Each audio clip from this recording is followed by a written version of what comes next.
your fist to the air. Tunes brothers everywhere. Rockin' loud, feel the sound. Tunes brothers smashing ground. Whoa, rebels with guitars in hand. Raise your fist. Raise your fist.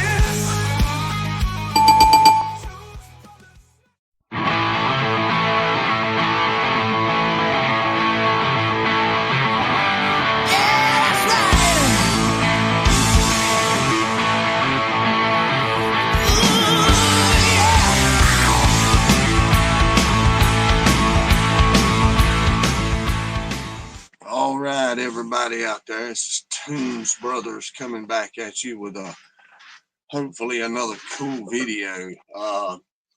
And before, that's Rob, I'm Scott. We're the ones just hanging tonight, just throwing something in a little extra.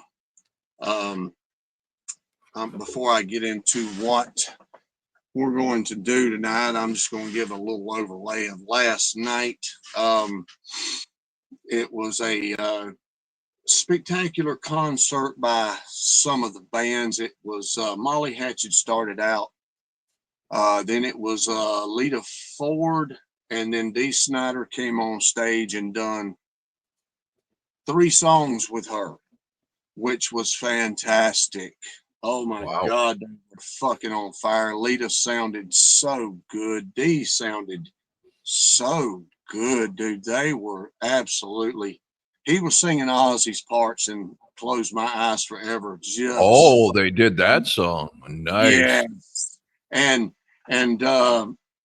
Winger.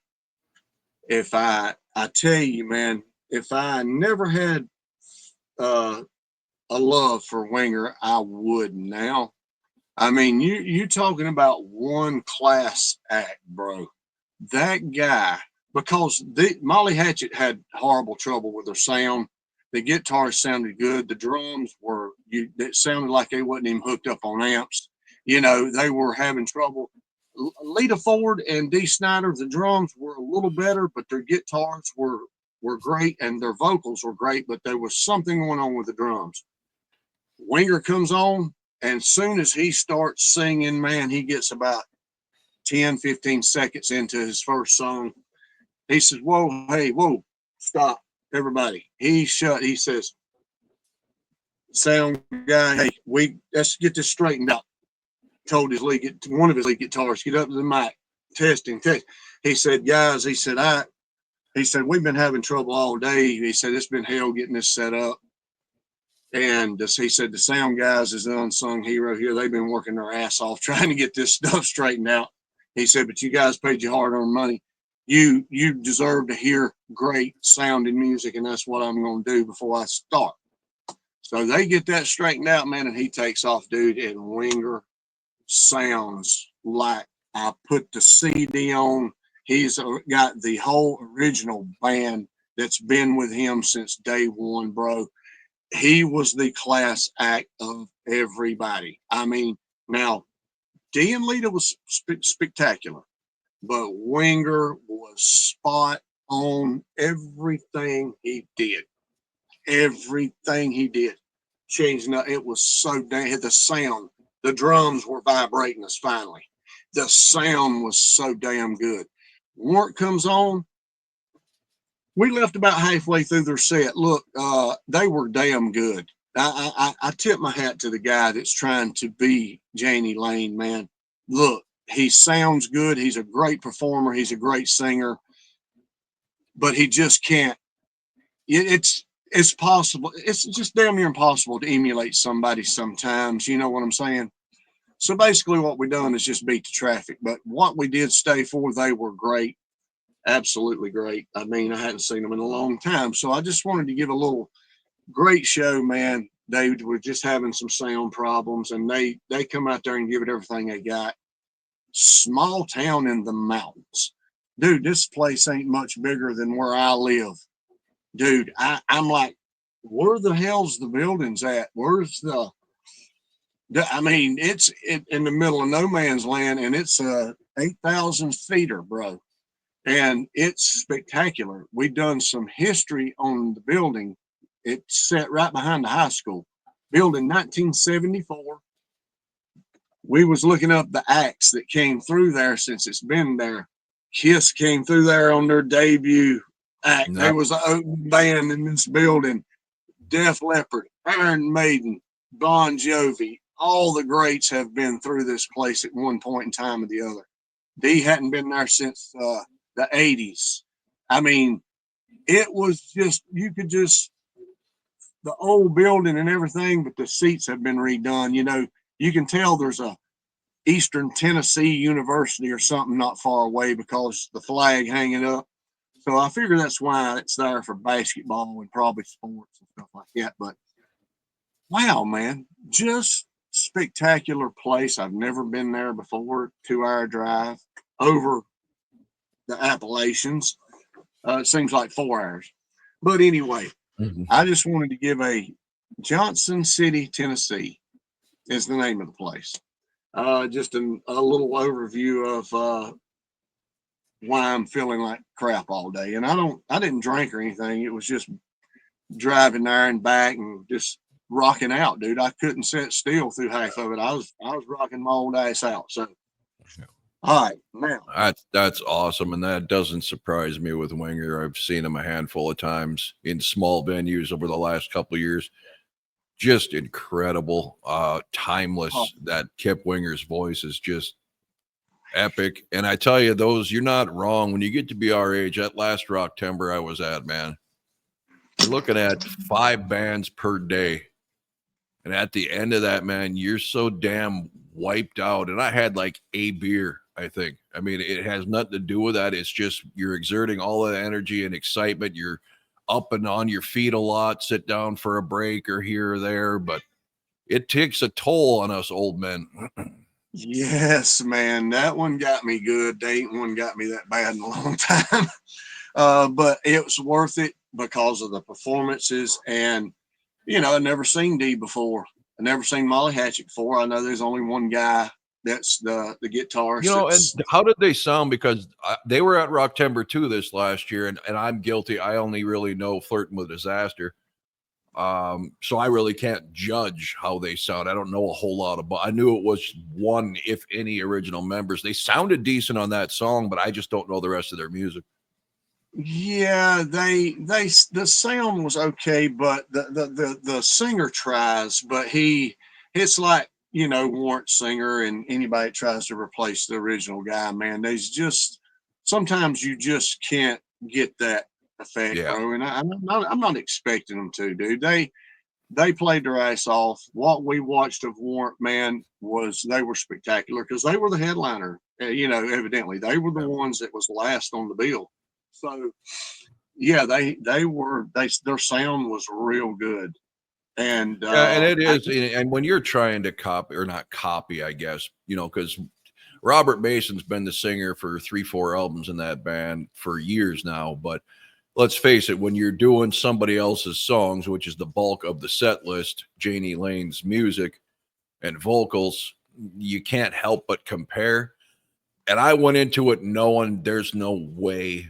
So I was not going to judge it by that. So I did like I go to a bar band. Are they going to at least do it respectably? And he did. And he was, like you said, a really good performer. He's a good front man. Warrant was one of those bands that had one of those singers, man, that you're just never going to capture that magic again. yeah, and he had the long blonde hair, you Yeah. know, and they were dressed rock and roll. And that's another thing about Winger and his band, dude. They were still long hair rock and Oh, yeah. rollers, bro. They looked damn good, bro. They were all still slim. Winger, he got just a little bit of weight on him, but not a lot. I No, mean, he's just it's like a normal build guy now instead of anorexic rock star. there you go. But the voice was insane. It was Yeah. literally insane. Anybody that listens to this, just I know there's probably because everybody's got their phones out for God's sakes. There's probably a million freaking YouTubes of Yep. that show last night, dude. just jab one of Winger songs for God's sakes and see how spectacular it's, you know, it's a smaller arena too. There's not a bad seat in the house. It's awesome. Are So they still doing the jam medley of every, because every member's been with other acts like Alice Cooper and, you know, all these different bands. With when I saw them last, they did this medley and they played parts of songs that every band member's been in. they did not do that. They did a little jam session with all the guitarists, you know, where they all Yeah. come out there and just ripping it up, you know, at the same time. And man, it got everybody, because I never knew that Winger had three guitarists in his band. I Yes. thought it was a bass. He Paul, was the Paul bass Taylor player. is the keyboard player, but he plays rhythm.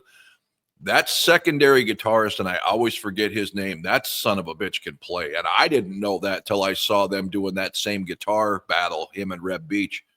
Man, can he wail on that guitar. Are you froze? You must be froze. I'm going to sit here and see if he can fix it. So yeah, if you guys get a chance, check out these elder statesman bands, because man, they're still bringing it to the best they can. And you got people out there who want to say that they shouldn't be doing it if they can't sound like they did. Well, you know, then just don't go, I guess. But it's a fun time to do this stuff. I'm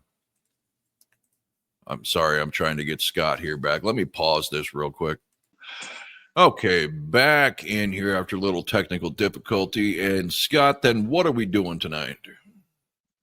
We are going to do a band that we have not touched on yet, and one that I really loved a lot of their earlier stuff, and I like a lot of their later stuff too, but not like the earlier stuff. We're going to do, excuse me, we're going to do their favorite album. It's my favorite album by them. It's Dokken, Tooth and Nail. Now this is a alternate cover here, but I remember when I bought the cassette, it had two hands like coming up out of the ground there, you know, the first cover that I had. To me, this is, I love Under Lock and Key. I like a lot off of their debut. But this one here is, to me, damn near flawless. I think there's like a couple of songs on here, maybe two, maybe three, that I would consider covers. I mean, that's how much I do love this album. And Fillers. going back to this album was spectacular. Yeah, fillers, yeah.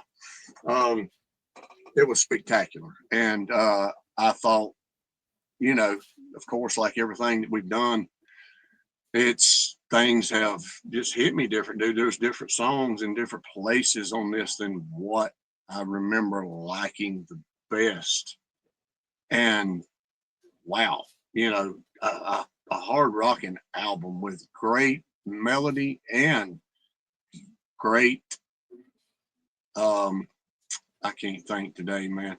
Harmony. Freaking, yeah, everything. And a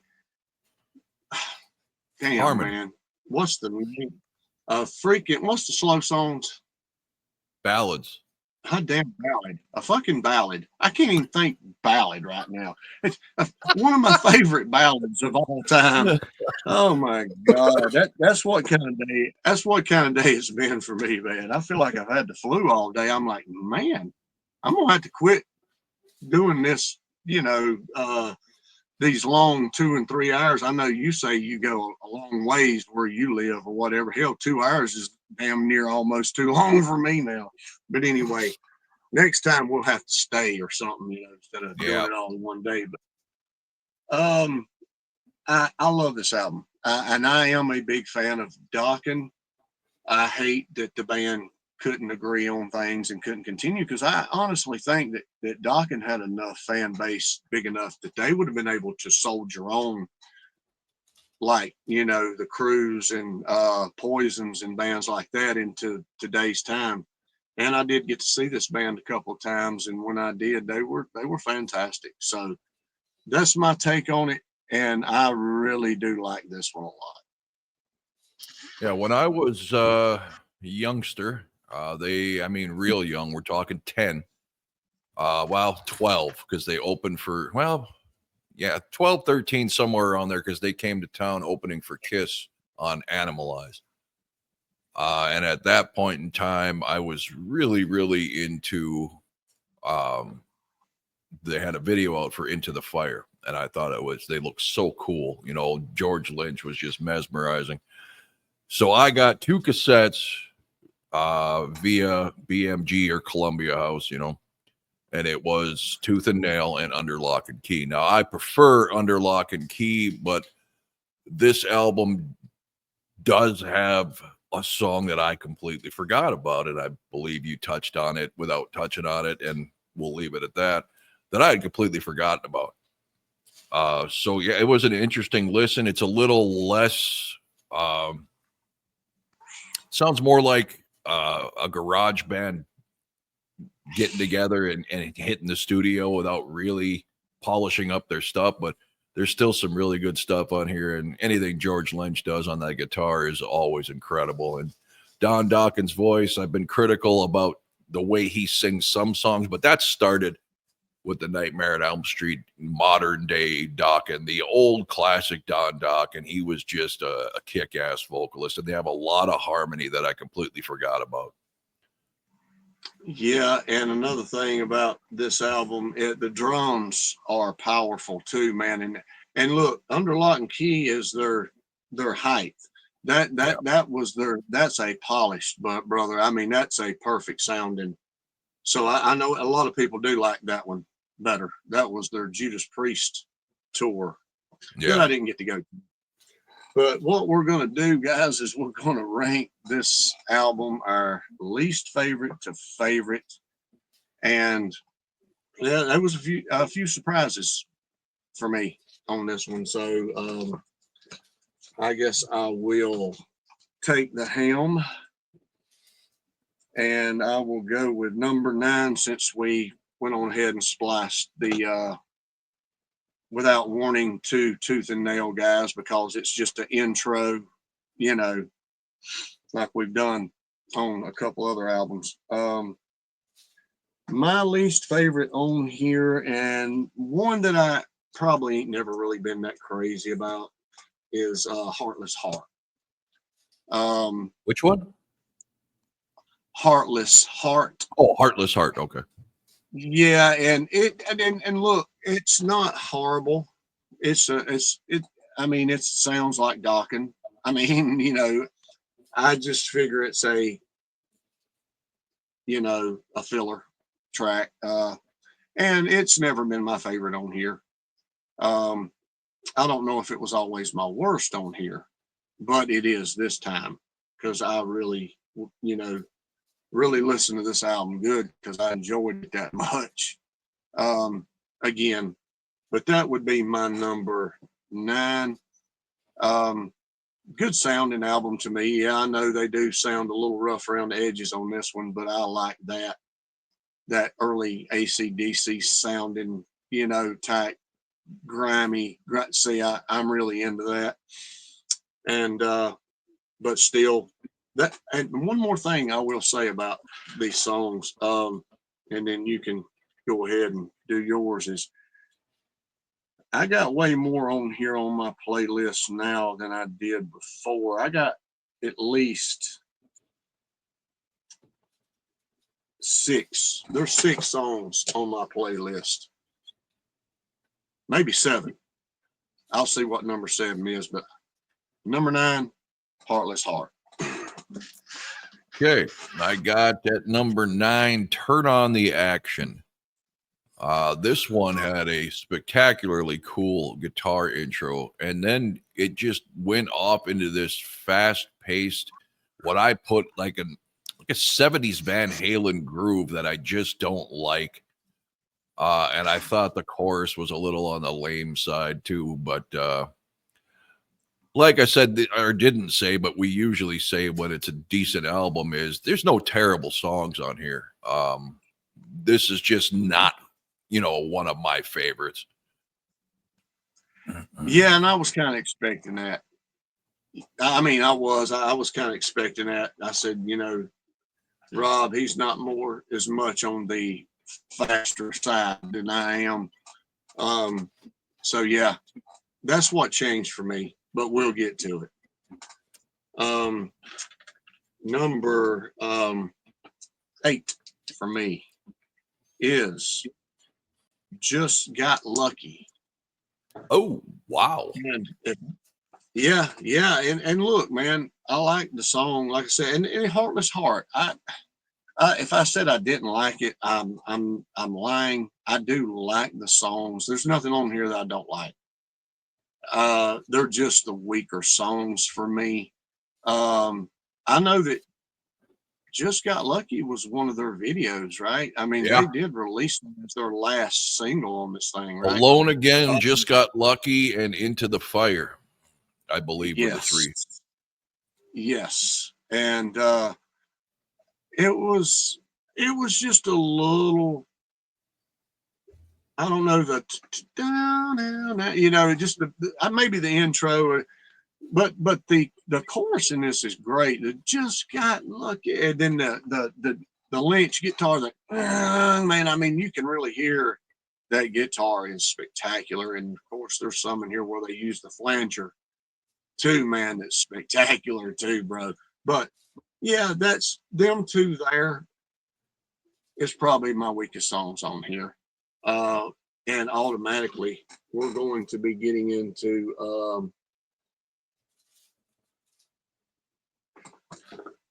the rest of them are playlists for me. My bad. Wow. Okay. 7 playlist songs for me. Yep. 7 Up. 7 Up. Hey, man, Yeah. I say I wasn't even thinking about that. Good job, dude.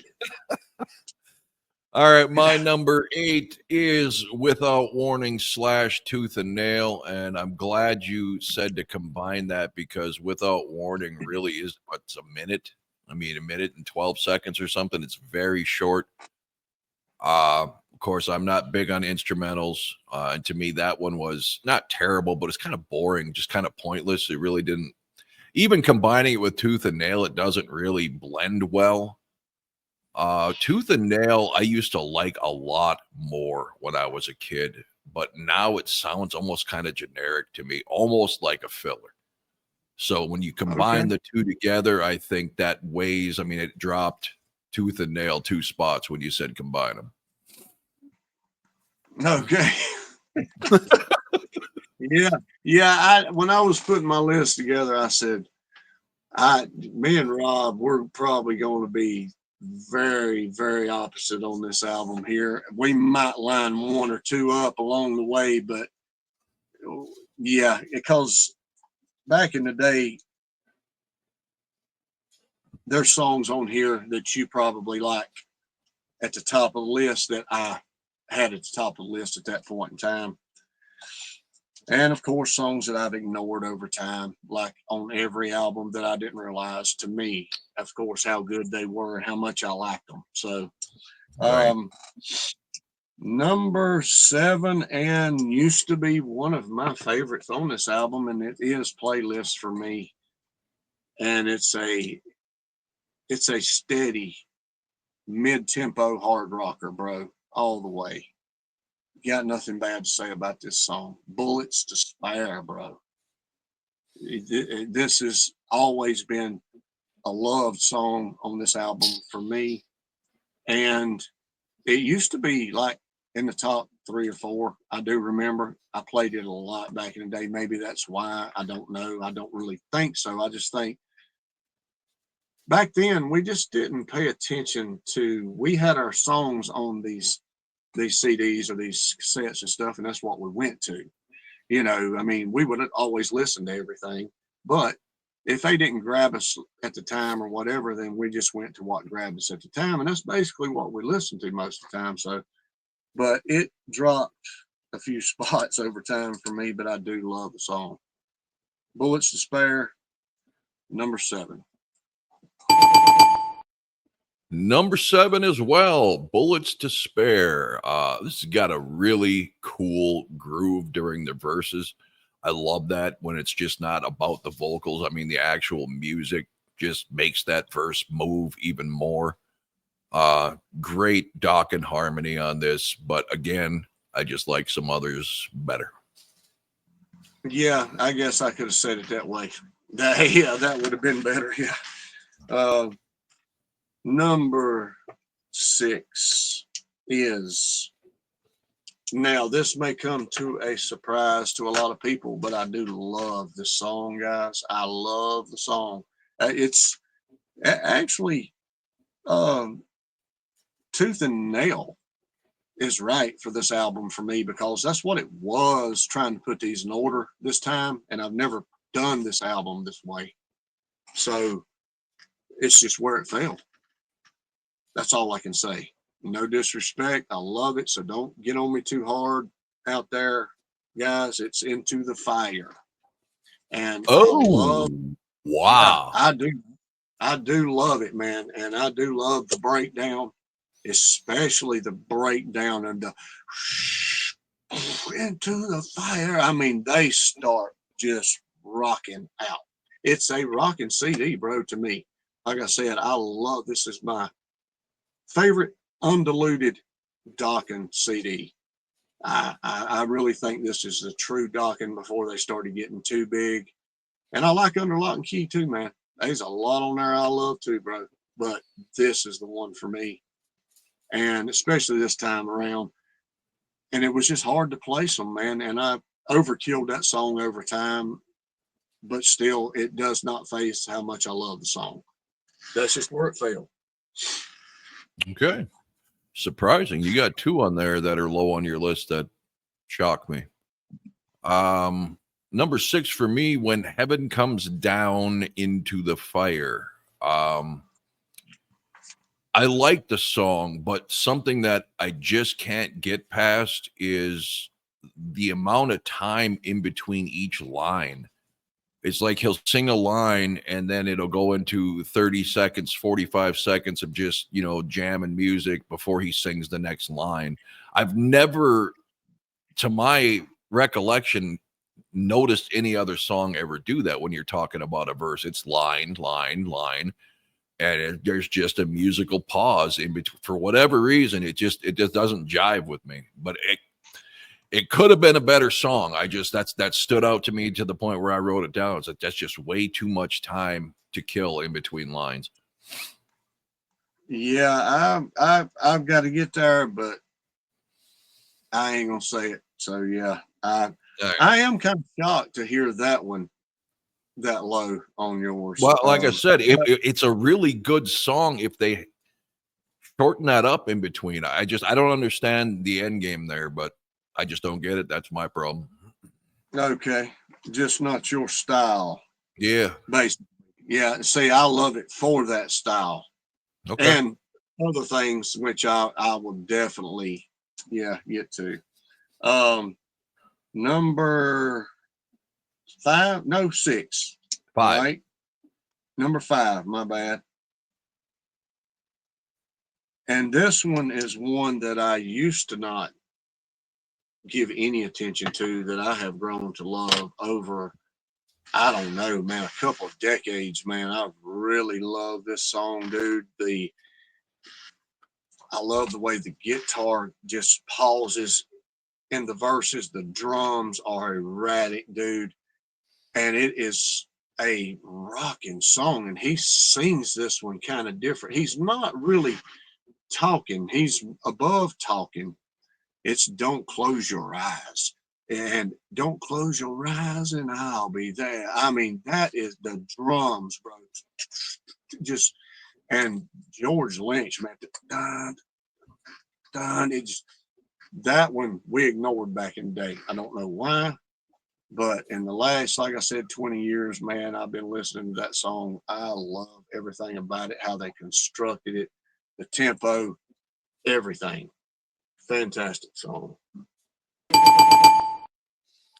Don't Close Your Eyes for me. That is an awesome intro riff. And the thing that caught me Yes. right away is that funky drum bass thing they're doing there that's kind of slightly off time with George Lynch's rhythm fills. At first, I'm like, what the hell? You know, kind of like Rush, you know, with Neil Peart's off time drumming. But then the more George Lynch would add in after a space, like, okay, that's damn cool. Yeah. So if it would have had a stronger chorus, this would have done a lot better on my list, but still a really different, unique sound, and I enjoyed it. Yeah, and it really shows Don Dokken's vocals because in a lot of spaces in that song, there's nothing playing while he's singing. Then the Yep. guitar will come into you know, that's yeah, man. That's a This band, and fantastic. there's several YouTube videos, there's several magazine articles over the years in, you know, respected metal publications. The basic premise here on Dokken is it's the band that destroyed themselves. Because this band had all the musical, vocal, songwriting talent. The only thing they never had is the look. They should have come out like Guns N' Roses and been more a Dangerous Toys, just more of a street. Give them denim, early, you know, Twisted Sister, something. But if you look at some of the pictures, they really look ridiculous, and I think that killed them. But they did. That being said, they still have one of the most dedicated fan bases that I've ever come across. Yeah, especially for the 80s. And you know, the funny thing, if you take some uh looks at some of those pictures on their very first album, man, they did start out with that edgy Yeah, spikes and stuff, these you damn know, record look. labels looking for that cookie cutter, you know, copycat. They destroyed a lot of bands, in my opinion, right from the jump, just by making them look ridiculous. And I love Yeah, hair metal. Me and Scott both do. We love the glam. We love the, you know, neon colors and all that. But certain guys can pull it off, and certain guys can't. yeah, I agree. And of course you see all of the makeup on their face, bro. That's what got me in some of the videos. Yeah, Don the Dokken, rouge, like on Don Dokken, it's like, oh my god. like Kiss on Asylum, bro. That's Yeah, what bothered me. It yeah. wasn't the clothes. It was all that make Poison. They looked like Poison before Poison came out, for God's sakes. You know, I'll it's tell you like, one thing though, George Lynch was a fucking trendsetter here in North Dakota. There were guys I went to junior high with had dark hair like mine, but they bleached just one strand down here so it hangs in front. And because the way he'd always frost his tips and have 2 and 3 different blonde and black people, not Kool-Aid blue and red like the fruits now. Yeah, he was like the first to do that stuff mainstream, and it really became a trend. yeah, it did. And it did here too, man. I mean, even chicks would be doing that with their hair Yep. and stuff, you know, they got into the rock and stuff. So, yeah, man. Okie dokie. Let's see. Number 4. And yeah, this is right here is one that you've already touched on. And I figured, you know, it's not a surprise to me. It's almost a jump scare, and I'm one that does like the without warning. Um, I think it's just eerie and just wicked, you know, sounding because it don't last too long. I mean, a minute and 30 seconds or something like that. But Yeah, it's not overkill. when they go silent, man, and that I mean, them drums, man, and they just hit it wide ass open, bro.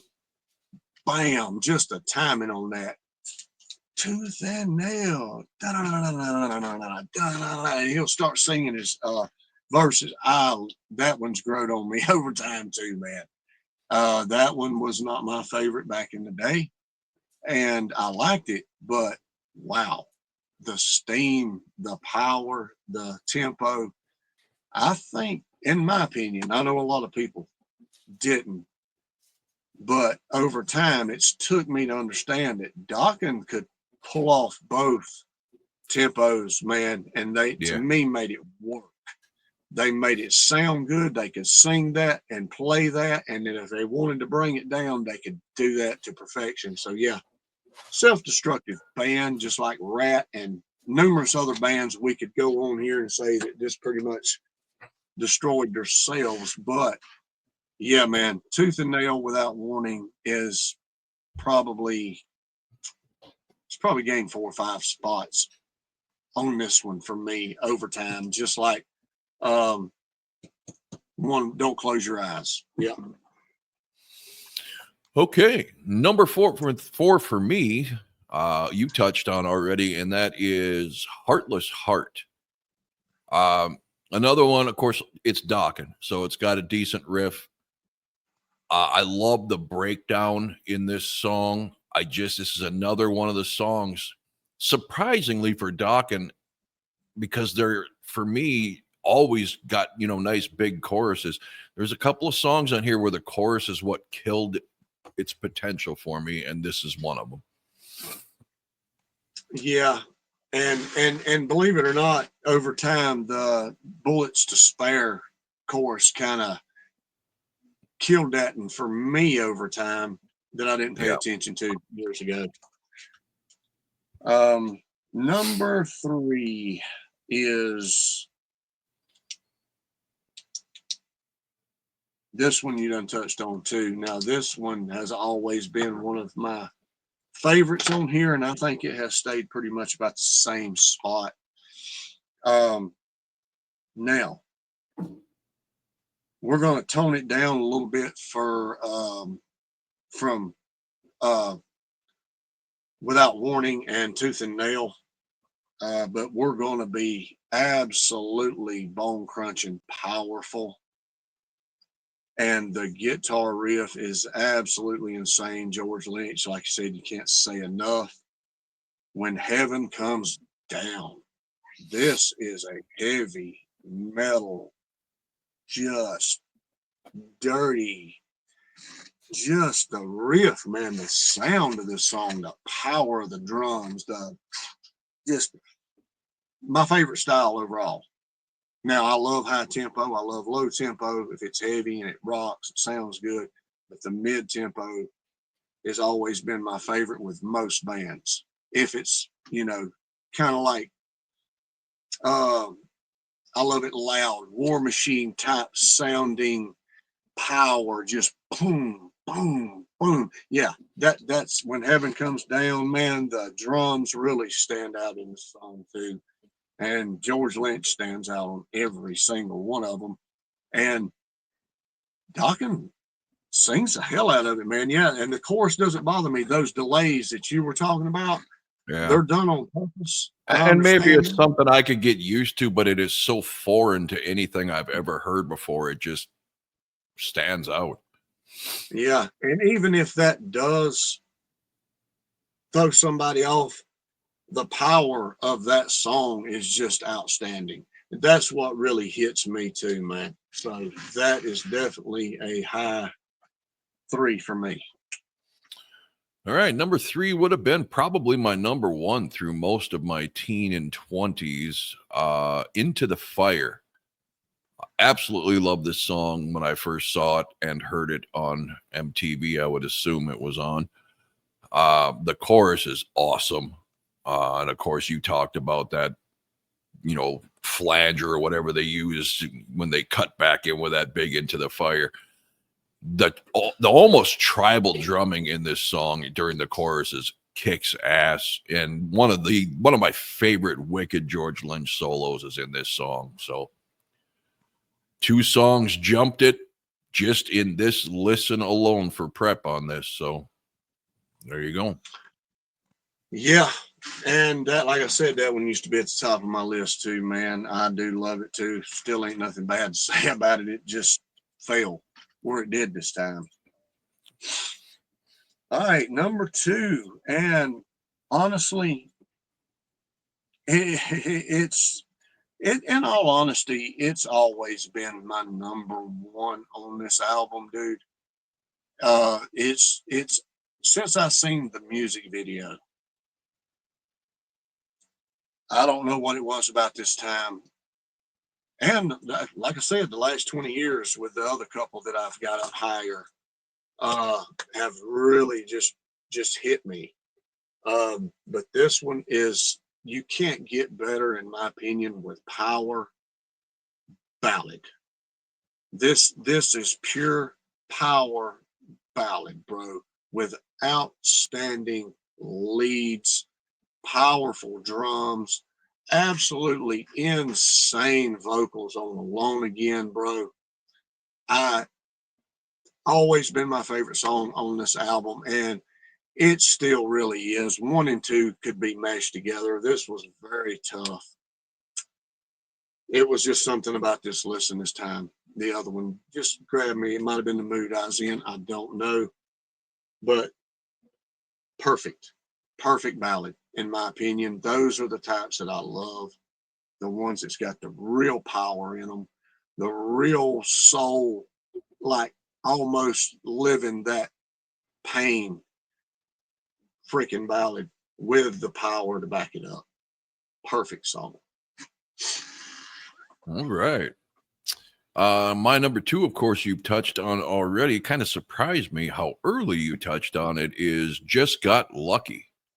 I can't get over that goddamn lead fill on the intro that goes through the whole song. That is just so catchy. This I Yeah. got as the classic Dokken sound. If you wanted to describe, show somebody where, let someone hear what Dokken sounds like, this would be the song. Not that it's their best. It's just, this is classic Dokken. Great verses, great chorus. A bit overplayed on Hair Nation, Sirius XM.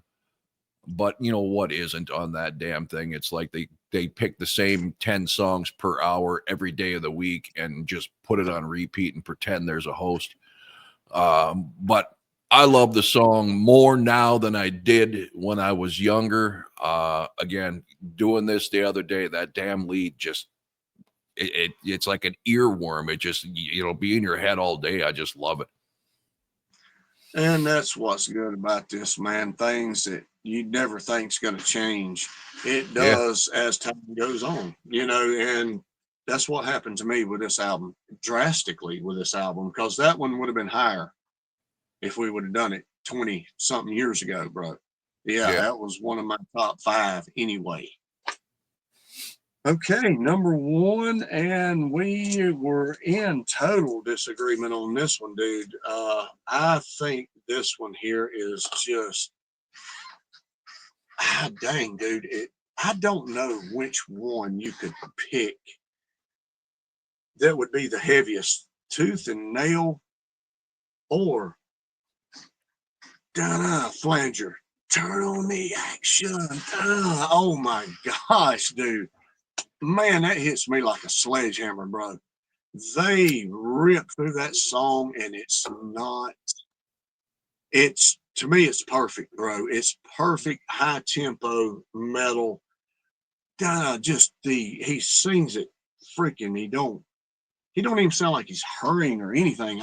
I love it, dude. And that one has grown on me over time that I did not give a chance back in the day. I mean, Alone Again was always number 1, and it still really is. It's one of my favorite Dokken songs of all time. And this one is now too, bro. I love this. Turn on, what a way to end the damn album too, man. I mean, and they really go out, and the ending, wow. It just goes out with a I love everything about this one. I know it's fast. I know it's, it's hard to keep up with. But those songs on this album have grown on me over time. Some bands don't do that though. Some bands will do the mid, low, high tempo, and they don't do it well. I don't. I'd rather have this side of them. Dokken, they do all 3 well, in my opinion. They did on this album. That's what I'll say, because I can't really speak too much after, I did keep up with their albums a few years Dream after. Warrior, or what the hell was it called? Dream Warriors? No. Yeah, Yeah, I think Dream something like was, that. Yeah, Yeah, they and I lost do. they lost me with that Nightmare on Elm Street stuff. I was like, ah. I mean, Dream Warriors was okay, but the album itself just didn't have the same edge. Yeah, there's some good songs on there, man, that I do like. You know, like I don't know if Too High to Fly is on there or their next album. I can't remember, but I really like that song and what Mr. Scary. You know, Yeah, there's they got some stuff. It did grab me, but it seemed like after Under Lock and Key, yeah, the fame comes in, the soundtracks come in, the money starts coming in. Just like with every band, when they ain't hungry anymore, it seems like their stuff just don't grab you like it did at one time. But that one has really grabbed me.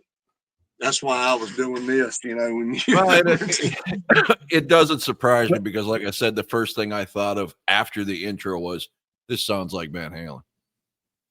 yeah, yeah, and at a high speed. There you Yeah, go. Yeah. And of course, I know how you feel about some high tempo. You're more of a melodic, you yeah. know, punching. And Let it breathe. Let I'm it breathe. just Let it breathe. yeah, there you go. Yeah.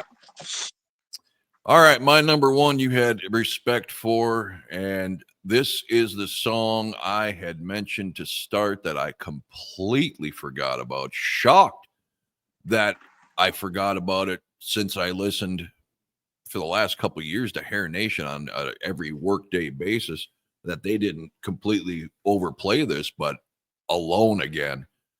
This Wow. is a perfect, like you said, power ballad. His ghostly emotional vocals on here are freaking awesome. The acoustic is beautifully played. Big choruses. I love that singing cry guitar solo, the harmony. This is everything that you'd want in a hair metal ballad, if that's what you want to call it. There's a couple of singers, maybe a handful, but two that come to mind that can really give you that ghostly, almost out of body experience when they're singing a ballad is Don Dokken and what's his face from Great White. Oh, Why can't I think of his name? God, Jack Russell. Jack Russell. Jack Russell.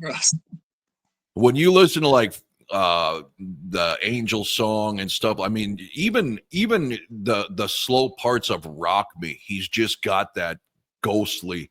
And this ain't a great white video. I'm just saying, Don yeah, Dokken captures that on this ballad. That it just takes you away to whatever he's trying to paint in the song. It's just amazing that I completely forgot about this song.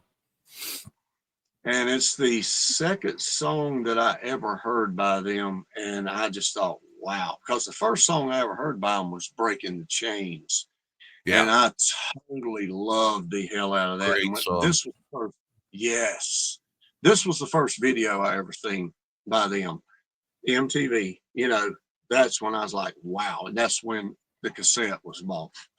You know, and I just, you know, yeah, it's one of those albums, man, that over time has stayed good to me, powerful for me for that band, even though, you know, everything that we pretty much do love, all the bands, they'll take left turns, right turns, and stuff, but they usually do produce something that we just love, man. I mean, whether it be, you know, that album for you, this album for me, whatever, they're gonna have something that just hits me just right, and this one here always has, and Under Lock and Key has too. But I love the grittiness more of this one, like you would love the more Polished. polished, clear sound of that one. That Yeah, was the height of my Dokken fandom when that Under Lock and Key came out. It's Not Love. I mean, Jesus God Almighty, that video of them driving through the city at night on a semi truck bed.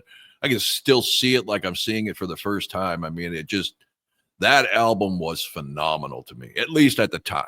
I don't know now. I haven't listened to it in decades as an entire album, but I haven't too, and we may run up on it in the future sometime. But I do remember that video of "In My Dreams," man. yes. Holy And that Oh, harmony on that fucking beginning, Jesus Christ. Oh, him and all that water on him, man, in the rain, Yeah. you know, that was fantastic. I will say, I love that. So yeah, we're not going to talk too much about that one because we may run into it down the line, and it is great too. Wow. Yeah, but hey, Dokken, tooth and nail, man. Absolutely, to me, they're best. That's my opinion, though, and I stick it to it. Just like, or that's all I got to say about that. Like, And I'm not.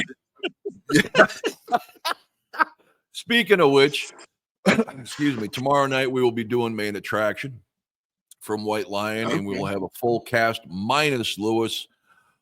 He informed me that he listened to it and he just can't get into it. So we like differing opinions. That's part of the fun here. Unfortunately, me and Scott didn't have a lot to spar about on this one.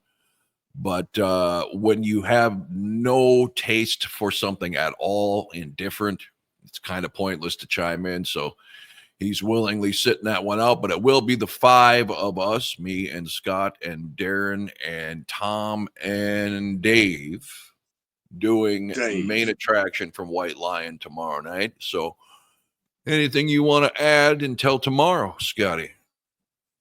Yeah, I'm just kind of interested in that.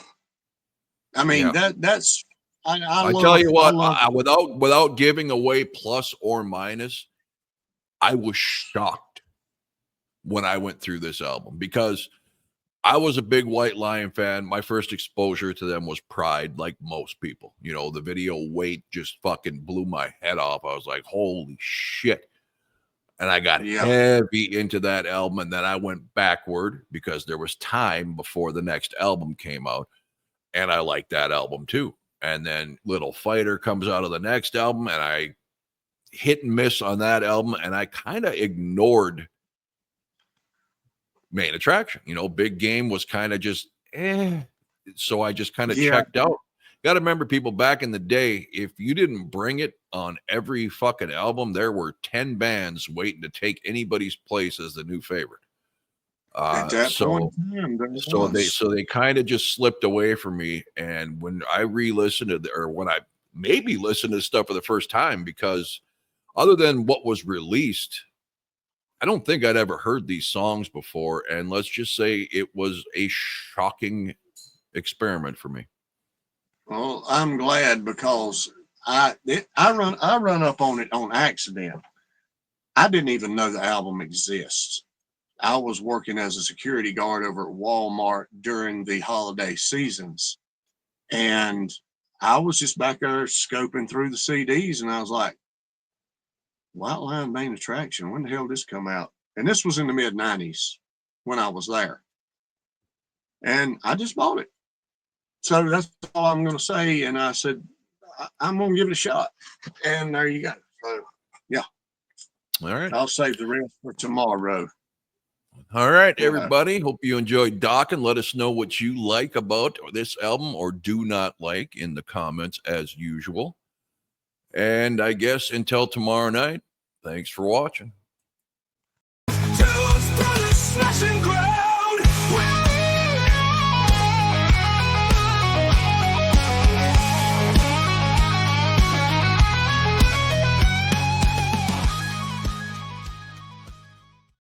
Holy shit, I forgot